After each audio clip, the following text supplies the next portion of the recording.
Lynn Renaud, de son vrai nom Jacqueline Ante, elle était la dernière grande dame de la chanson française, s'est éteinte à l'âge de 96 ans, emportée par une longue maladie que l'on savait tenace, mais que peu osaient nommer à voix haute. Sa disparition laisse un vide immense, non seulement dans le cœur des Français, mais aussi dans l'histoire même du spectacle et de l'engagement humanitaire. Sa vie, tissée de drames silencieux, de combats secrets et de triomphes éclatants, ressemble à un roman aux 1000 rebondissements. Et pourtant, c'est dans la plus grande discrétion que la grande Lynn a quitté ce monde, comme si elle ne voulait déranger personne, elle qui avait tant donné, tant aimé, tant résisté. Née en 1928 dans une famille modeste de Nieppe, dans le nord de la France, Lynn Renaud a connu très tôt les douleurs de l'absence et les morsures de la guerre. Fille unique d'un père militaire souvent absent, elle grandit entre les silences pesants des adultes et les rêves d'évasion qu'elle cultive en chantant à la radio.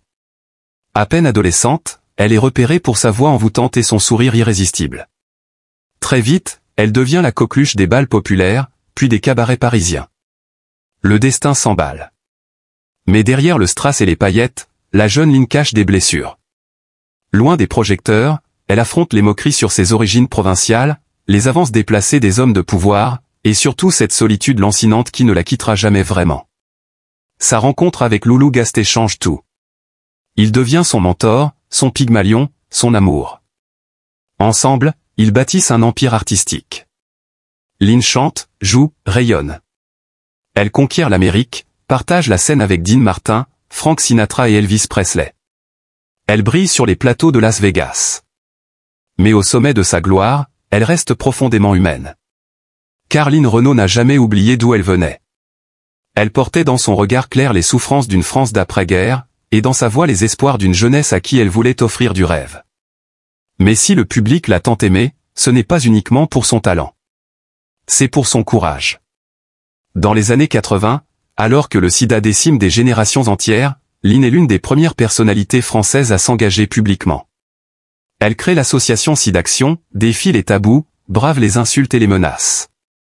À une époque où beaucoup se taisaient par peur ou par lâcheté, elle parlait. Elle serrait la main des malades, elle les regardait dans les yeux, elle les appelait par leur prénom. Elle leur offrait ce que la société leur refusait, de la dignité. Mais la vie de Lynn Renaud, aussi lumineuse soit-elle, fut aussi parsemée d'épreuves intimes que peu connaissent.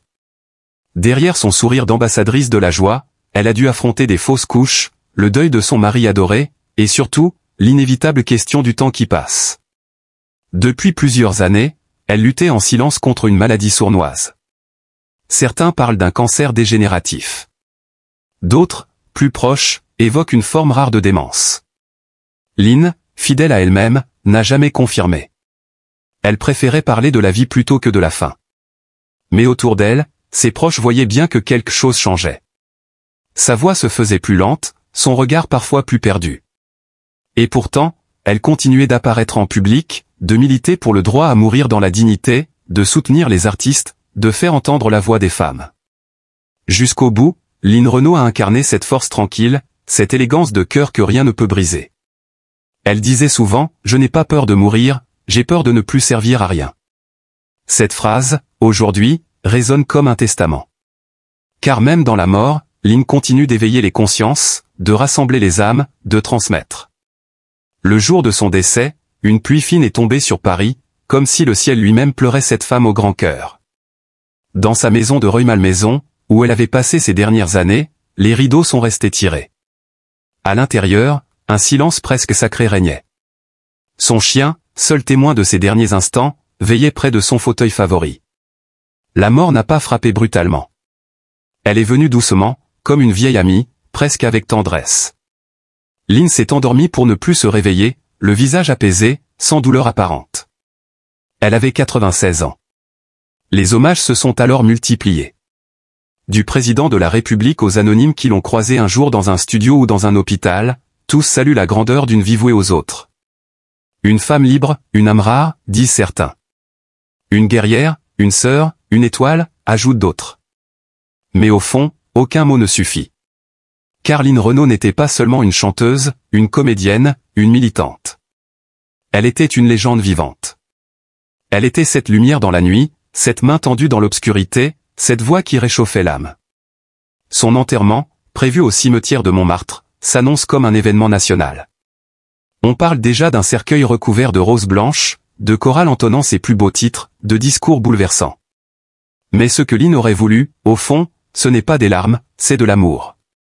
Elle disait souvent, tant qu'on aime, on ne vieillit pas. Alors aimons. Aimons plus fort, plus vrai, plus longtemps. En pensant à elle, à tout ce qu'elle a fait, à tout ce qu'elle a été. Lynn Renaud nous laisse une leçon d'humanité, un héritage de tendresse et de combat. Elle s'en est allée, oui. Mais elle est partout. Dans les chansons fredonnées à la radio, dans les mains tendues à ceux qui souffrent, dans les cœurs battants de ceux qui osent encore croire que l'amour peut tout. Mais ce que l'on ignore souvent, c'est que derrière l'icône se cachait aussi une femme pleine de doutes, parfois meurtrie, souvent confrontée à une solitude que ni la célébrité ni l'amour du public ne parvenaient à combler. Depuis la mort de Loulou Gasté en 1995, Lynn n'avait jamais voulu se remarier. Elle disait que personne ne pourrait remplacer cet homme qui avait tout construit avec elle, des premières scènes modestes aux triomphes américains. Leur histoire d'amour, atypique, marquée par la différence d'âge où elle avait 16 ans lorsqu'elle l'a rencontré, lui en avait 40, avait traversé les tempêtes du temps, les jalousies du métier, les rumeurs et les attentes. Avec lui, Lynn avait trouvé un refuge. Et sans lui, elle n'a jamais cessé de se sentir un peu orpheline, même au milieu des applaudissements.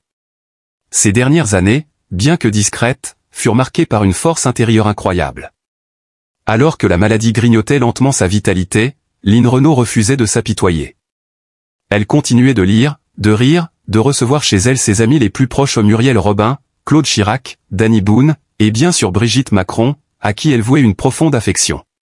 Ensemble, elle parlait de liberté, de femmes, d'euthanasie.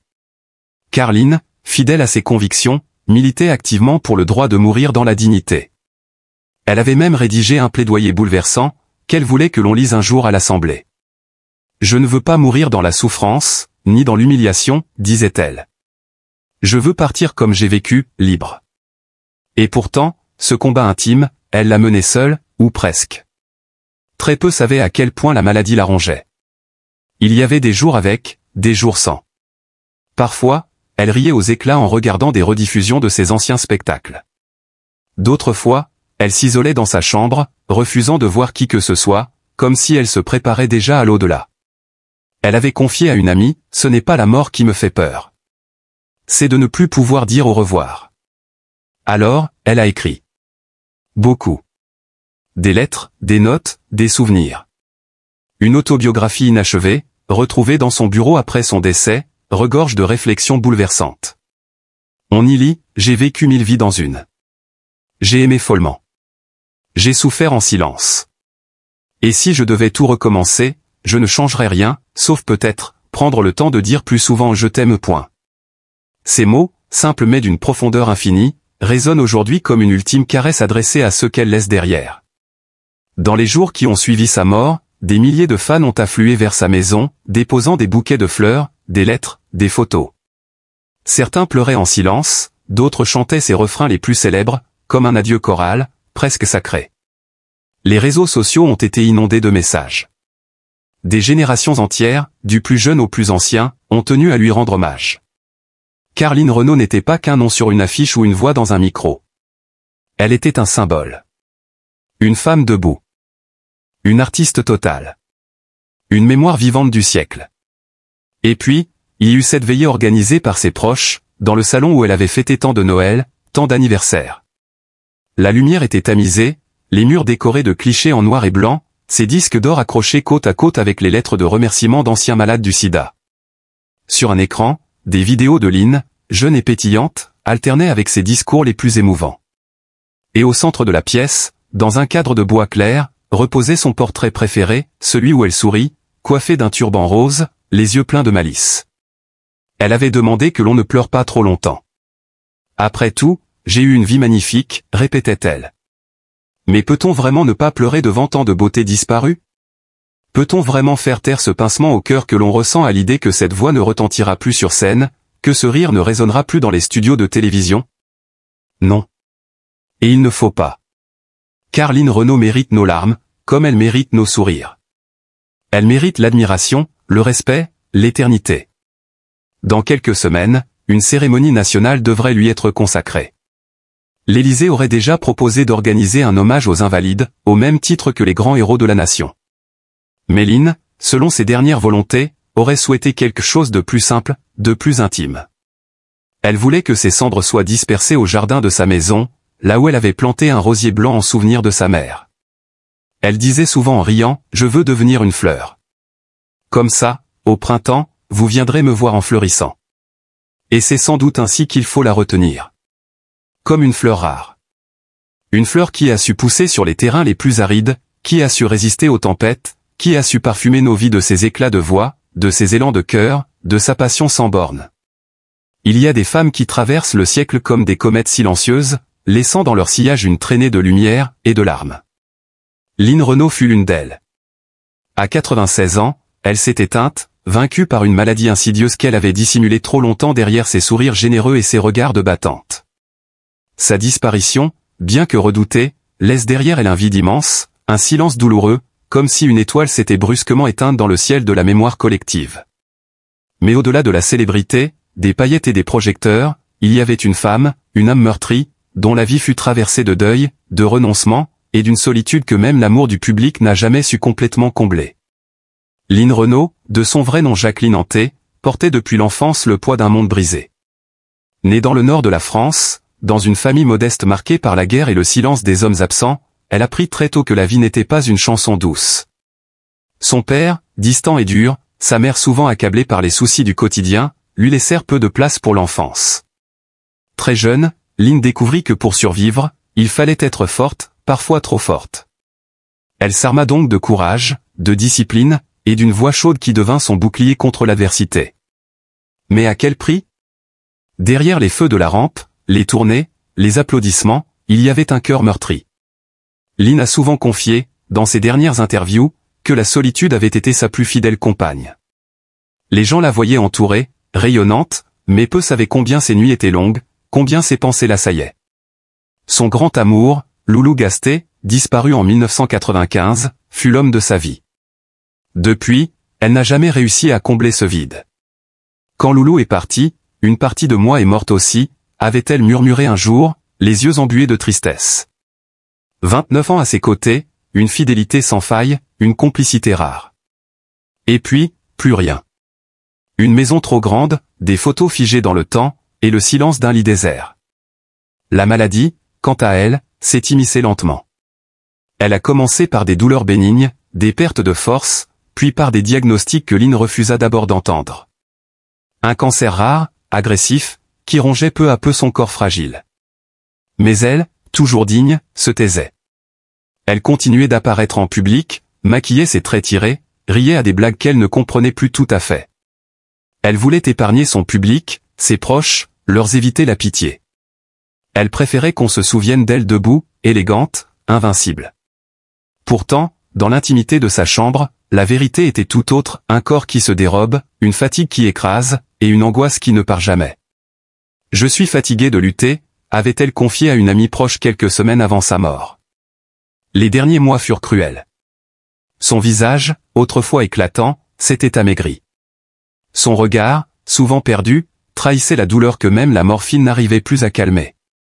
Elle avait cessé de se battre, non par lâcheté, mais par lucidité. Elle savait que la fin était proche. Elle parlait souvent à voix basse, comme si elle discutait déjà avec les absents, ceux qu'elle avait tant aimés et tant pleurés. Sa mère, Loulou, des amis disparus.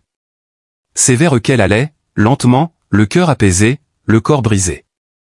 Ce qui la rongeait le plus, ce n'était pas la peur de mourir. Non. C'était le sentiment d'avoir été oublié. Dans un monde où tout va trop vite, où les idoles d'hier sont remplacées par les étoiles filantes d'aujourd'hui, Line sentait qu'elle n'était plus au centre. Les jeunes ne connaissaient plus ses chansons. Peu se souvenaient de ses combats pour la cause LGBTQ+, de son engagement contre le sida, de sa voix posée qui plaidait pour la tolérance. Elle avait tant donné, et pourtant, elle se sentait parfois invisible. Elle vivait avec cette impression d'avoir été, rangée, comme un livre ancien qu'on admire sans jamais ouvrir. Et puis, il y a la douleur du corps, bien sûr. Mais aussi celle de l'âme. Line Renaud n'avait pas d'enfant. Un choix assumé, certes, mais qui, dans ces derniers jours, lui pesait. « Je n'aurai personne pour me pleurer comme une fille pleure sa mère », avait-elle dit un jour, la gorge serrée. Elle craignait de mourir seule, malgré les aides-soignants, les infirmières dévouées, les hommages à venir. Ce qu'elle voulait, au fond, c'était une main à tenir, une voix aimée pour lui dire « Reste encore un peu ». Mais la vie, parfois cruelle, ne lui offrit pas ce luxe. Le jour de sa mort, une pluie fine tombait sur Paris. Comme si le ciel lui-même pleurait celle qui avait tant donné, tant aimé, tant souffert en silence. À 96 ans, elle s'en est allée, dans un lit blanc, sans bruit. La maladie avait gagné, mais pas l'oubli. Car si la douleur fut grande, l'héritage de Line Renaud est immense. Elle laisse derrière elle des chansons, des combats, et une légende tissée de larmes, de résilience, et d'un amour infini pour les autres. Mais aujourd'hui, ce n'est pas la star que nous pleurons. C'est la femme. Celle qui, dans l'intimité de sa chambre, pleurait elle aussi, chaque soir, ses absents, ses douleurs, et ses rêves envolés. Une femme qui, jusqu'au bout, aura aimé la vie, même quand celle-ci ne l'aimait plus. Line Renaud n'est plus. À 96 ans, elle s'est éteinte, laissant derrière elle une vague de chagrin, de souvenirs, et cette sensation douloureuse que le monde vient de perdre bien plus qu'une artiste, une âme lumineuse, une combattante, une femme d'une humanité rare. Atteinte d'une maladie implacable qu'elle a affrontée dans le silence et la dignité pendant de longues années, Line s'en est allée comme elle a vécu, discrètement, avec grâce, sans jamais se plaindre.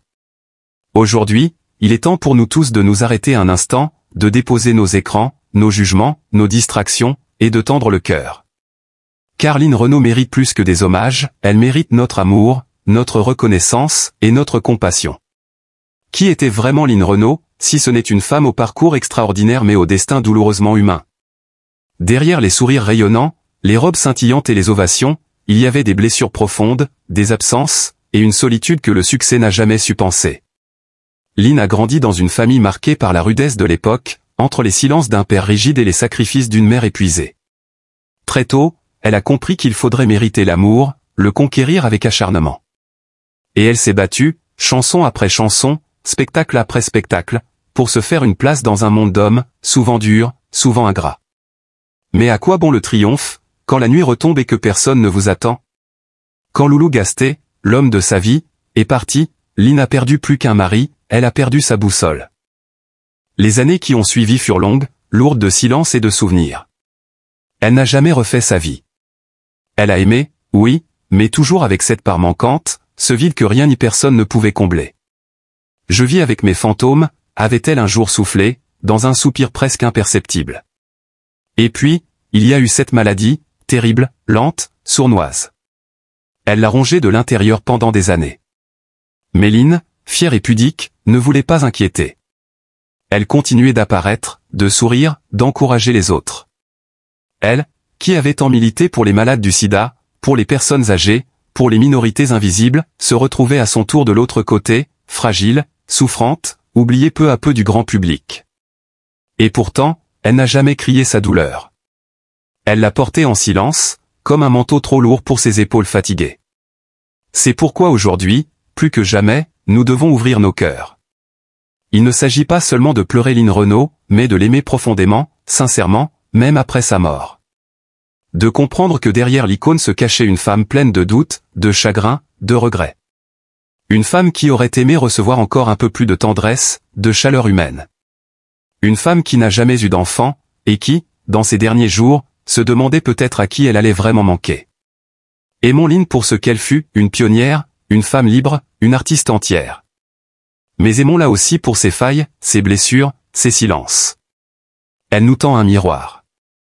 Elle nous montre à quel point la gloire ne protège pas de la peine, à quel point la vieillesse peut être cruelle, et à quel point il est vital d'aimer les nôtres tant qu'ils sont encore là.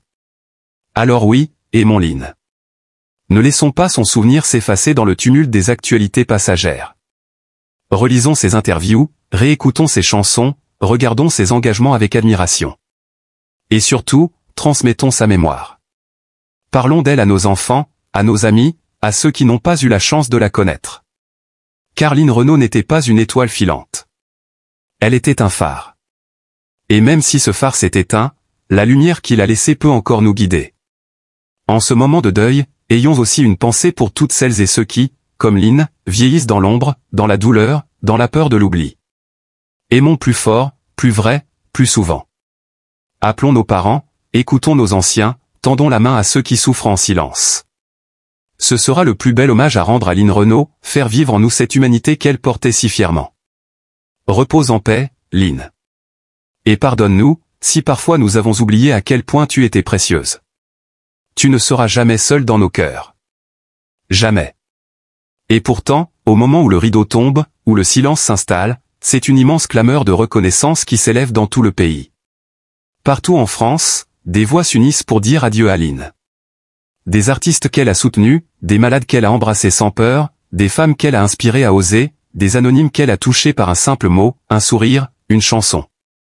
Cette marée d'hommages, de fleurs et de mots tendres n'est pas un simple adieu, c'est une déclaration d'amour national, une révérence collective devant une vie vécue dans la lumière, malgré les ombres. Les chaînes de télévision bousculent leur programme. Un documentaire inédit sur sa vie est diffusé en prime time.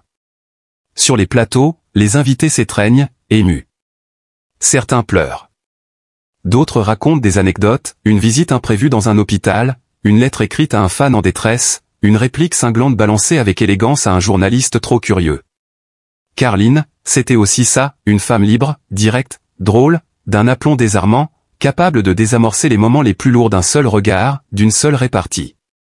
Et tandis que ses proches préparent ses obsèques dans la discrétion qu'elle avait exigée, les rues autour de sa maison se couvrent de roses blanches. Des centaines, puis des milliers. Des messages manuscrits, des bougies, des photos jaunies. La France semble vouloir retenir le temps, figer l'instant, comme si l'on pouvait encore, par un ultime élan d'amour, la ramener à la vie. Mais Line n'aurait pas voulu qu'on la pleure trop longtemps. Elle le disait sans détour, je préfère qu'on se souvienne de moi en riant qu'en s'effondrant. Elle voulait qu'on se rappelle d'elle comme d'une combattante, d'une amoureuse de la vie, pas comme d'une victime. Alors que son cercueil s'apprête à quitter son domicile pour rejoindre le cimetière où elle reposera, une dernière chanson résonne dans l'air, Ma cabane au Canada, ce vieux succès qui l'avait rendue célèbre. Un enregistrement d'elle, voix douce, timbre intact malgré les années, flotte au-dessus de la foule. Des larmes silencieuses coulent. Et dans le ciel légèrement voilé de ce matin d'été, un rayon de soleil perce soudain les nuages, comme une bénédiction, un signe. Beaucoup y voient la trace de Line, comme si elle avait choisi elle-même le moment de nous envoyer un dernier clin d'œil. Son cercueil est sobre, orné simplement d'un bouquet de pivoine et de lilas, ses fleurs préférées. Aucune extravagance. Pas de discours politique. Seulement l'essentiel, de l'amour, de la mémoire, de la dignité. Une chorale d'enfants reprend Les moulins de mon cœur. La foule se lève. Le silence est total. On entend juste les sanglots étouffés, les soupirs retenus, les mains serrées. Et puis, une voix s'élève. Celle d'un jeune artiste, qu'elle avait soutenu dans ses débuts. Il raconte comment Line avait changé sa vie, comment elle lui avait offert une chance quand personne ne croyait en lui. Il dit, Line, tu es partie comme tu as vécu, en reine. Ces mots résument tout. Une reine, oui. Mais une reine du peuple, du cœur, de l'engagement. Une souveraine sans couronne, mais dont la noblesse se lisait dans chacun de ses gestes. Dans les jours qui suivront, une place pourrait porter son nom. Une fondation pourrait voir le jour pour poursuivre son combat contre l'exclusion et pour le droit à mourir dans la dignité. Ses archives personnelles, pleines de lettres, de journaux intimes, de confidences, seront confiées à la Bibliothèque nationale. Un livre posthume, rassemblant ses derniers écrits, est déjà en préparation. Line continue de parler, même après son dernier souffle. Sa voix, son esprit, son courage transcendent le temps. Car Line Renaud n'était pas seulement une femme d'époque. Elle était de toutes les époques. Une flamme dans la nuit, un repère dans le brouillard, un sourire dans la tempête. Elle a su traverser le XXe siècle et embrasser le XXIe sans jamais trahir ce qu'elle était, une femme droite, passionnée, sensible et indomptable. Et aujourd'hui, alors que les dernières notes de sa chanson s'éteignent, que les caméras s'éloignent, que les portes du caveau se referment doucement, il ne reste plus qu'un écho. Celui de sa vie. Celui de son combat. Celui de son amour. Et cet écho-là, aucun silence ne pourra jamais l'effacer. Line Renaud s'en est allée dans le silence d'une nuit, à l'âge de 96 ans, emportée par une maladie cruelle qui l'a rongée pendant de longues années. Derrière l'image d'une femme forte, élégante, lumineuse, il y avait tant de tristesse, tant de douleur tue, tant de nuits passées seule dans la discrétion d'un cœur fatigué. Line ne s'est jamais plainte. Elle a toujours offert le meilleur d'elle-même au public, même quand son corps criait en silence. Aujourd'hui, c'est notre tour de lui offrir quelque chose en retour. Un hommage sincère, une pensée émue, un regard tourné vers tout ce qu'elle a accompli. Mais surtout, un élan de reconnaissance, pour cette femme qui a tant donné sans jamais rien demander. Elle méritait notre amour de son vivant, elle mérite maintenant notre souvenir, notre respect, et notre compassion. Son départ n'est pas seulement la fin d'une vie. C'est la fermeture d'un chapitre de la mémoire collective française. C'est la disparition d'une génération de courage, d'élégance et d'humanité. Line Renaud, ce n'est pas juste une chanteuse ou une actrice. C'est un symbole. Celui de la dignité dans la douleur. Celui du don de soi. Celui de l'amour pur, sans condition. Et pour que sa mémoire ne s'éteigne jamais, nous avons besoin de vous. Index revers pointant vers la droite blanc. Abonnez-vous à notre chaîne Jemadé TV. C'est ici que nous continuerons à faire vivre la mémoire de Line Renaud, et de tant d'autres artistes au destin bouleversant. C'est ici que vous trouverez des récits profonds, des hommages vibrants, des histoires vraies qui touchent le cœur. Votre soutien compte. Un simple clic, un abonnement, un partage. Et vous contribuez à faire résonner l'héritage de Line au-delà du temps. Ensemble, faisons en sorte que ses combats, sa voix, son regard ne s'effacent jamais. Personne avec les mains jointes, merci de faire partie de cette belle aventure humaine. Pour Line. Pour la mémoire. Pour l'amour. Cœur brisé repose en paix, Line Renaud. Tu resteras à jamais dans nos cœurs. Télévision, abonnez-vous dès maintenant à Jemadé TV.